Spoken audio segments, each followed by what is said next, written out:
It, you got a spectrum, right? Leadership is spread across the whole group. It's, I don't know where it starts necessarily, but our trainers come in a good mood every day. And why wouldn't they, right? Like, they're a great bunch of guys. Whether we win or we lose, it shouldn't be on your trainer's face, right? They're ready to roll. So people come in a good mood. Players know what they're going to face today. We're going to handle the day. We're going to look at the things that we need to deal with, but it's for the simple reason to get better and give ourselves a better chance to win a game tomorrow. And we want to make sure that by the time they walk out of this room, their day's been handled. We know the things they have to do in the weight room, all the other things they're required to do. And by the time they leave this room with the coaches, the game's been talked about, the plan's been set. We look forward to it for the next day. Right side, second row. Coach, recently after every game you've mentioned that a lot of the best opportunities maybe aren't getting to the net. Just the balance between high shot volume and being able to have some consistent challenging on Igor. In general, I don't know if this is going to end up being true, but I've never considered us a high shot volume team, except we shoot a lot of pucks. Like, we've been the top 2 or 3 teams in the league pucks to the net. Yesterday has to be an aberration around the National Hockey League year at 108 to 44 in shot attempts. I wouldn't see that regular season, let alone a game like last night. So shooting less is a nice idea from a studio, and sometimes on a line. So you get 3 guys on your bench, say, hey, maybe we can hold on to that one and try to change sides and stuff. But at no point would our game plan be, hey, let's shoot fewer pucks for better opportunities, because what we're trying to create is certainly goals, but we scored 4. We scored 3 in game 1, 4 in game 3. That's enough goals. We had to defend. I don't think that we gave up a whole hell of a lot. When you give up 44 and 23 get to your net, you're not under siege. So it is what it is. We lost the game. We have a pretty good idea where I think we can be marginally better with the puck.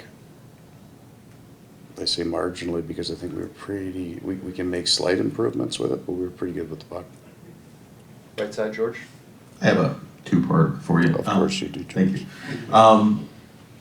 When we talked just before the Lightning series, you said you didn't have to say anything to the guys. They're ready. I mean, this is the eve of the playoffs. Yeah. How much are you going to have to say tomorrow? No, I got it all done today. I got. As long as they know how you feel, they know how you're walking in the room tomorrow. Words won't be important. It'll be emotion and mood, but there's nobody in there not fired up, ready to go. I mean, I guarantee you that every single conference final has been 2-1 at some point. Every single one that's ever been played. So we're no different than half the other conference finals in the history of the game.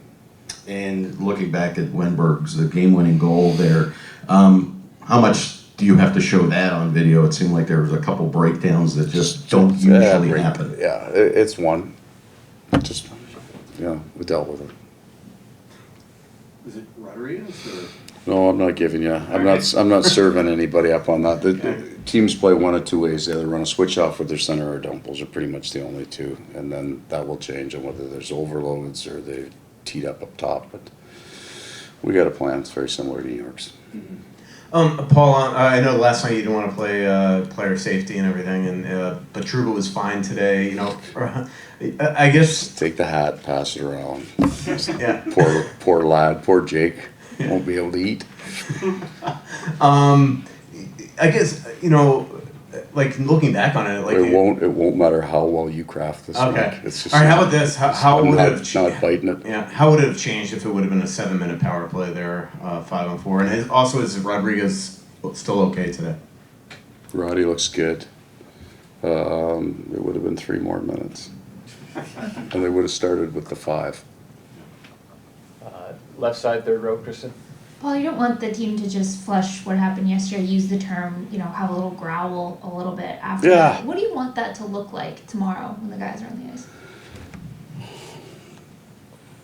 It wouldn't necessarily be a manifestation of that growl and that we need to hit more. I mean, we're physical enough. There wasn't that. We spent a lot of time in there, and we need to be able to get to the net. sometimes you're just looking for a certain attitude. That's all. Just come to well, we'll flush that one. Why would we flush that one? We put up 108, gave up 44. Where can we get better? Where can we turn that into a win? So coming to the rink today determined to find answers, to deal exactly with the whole thing, to take a look at it and say, all right, make us better, make us a half inch better, an inch better for tomorrow night's game. That's kind of what the coach's job is. Make them walk out of the room certain, right, this is how we're playing tomorrow. It's like growl, just, there's nothing casual. But I'm light and easy with all of you, and why wouldn't I be? None of you have played poorly yesterday. I haven't really read much of what you read, so don't take that personally either. It's a time thing. But we would be wired and ready to go in that room. The intensity level would be pretty high. I just want to make sure it's certain when they come to the rink about what we're doing. One more for Coach.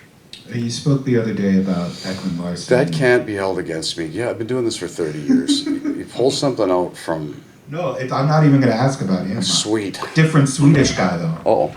Uh-oh. His role kind of needing to recede when your decor got healthier, Ekman Larson, I'm saying. For Forsling, look what he's done with an elevated role in the earlier in the season, and he's kind of taken that and really flourished throughout the season and now the playoffs. How important was that earlier part of the season and having that bigger role into his development now? So there wouldn't be a major shift in terms of his minutes, but partner it would have been, right? He and Aaron Ekblad played the entire year together last year for the first time. He had played with Radko Gudic the year prior. So then he gets moved up into the 1-2 hole with Aaron Ekblad, plays against the other team's best, does really well, and then Aaron's out and Oliver comes in. But Oliver's a veteran player, so they just make adjustments. He's a left-handed shot, so that's an adjustment, how you move the puck across the ice, where you have to support a lefty, puck's coming into the middle. If he gets jammed on the wall in the offensive zone, so he just, real smart guy, makes those adjustments. I think, I never felt Gustav was ever underconfident.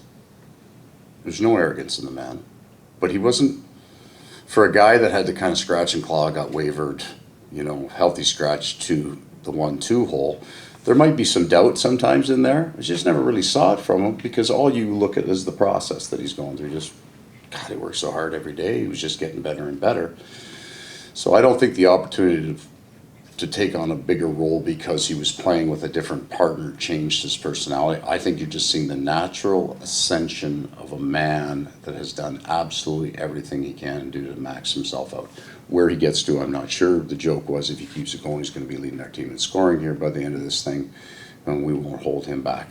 He cracks that bar off that rush, and that's a guy who's confident in shooting the puck. He scored some big goals, almost series-winning goals, tying goals last night, so he's feeling it when it's on his stick.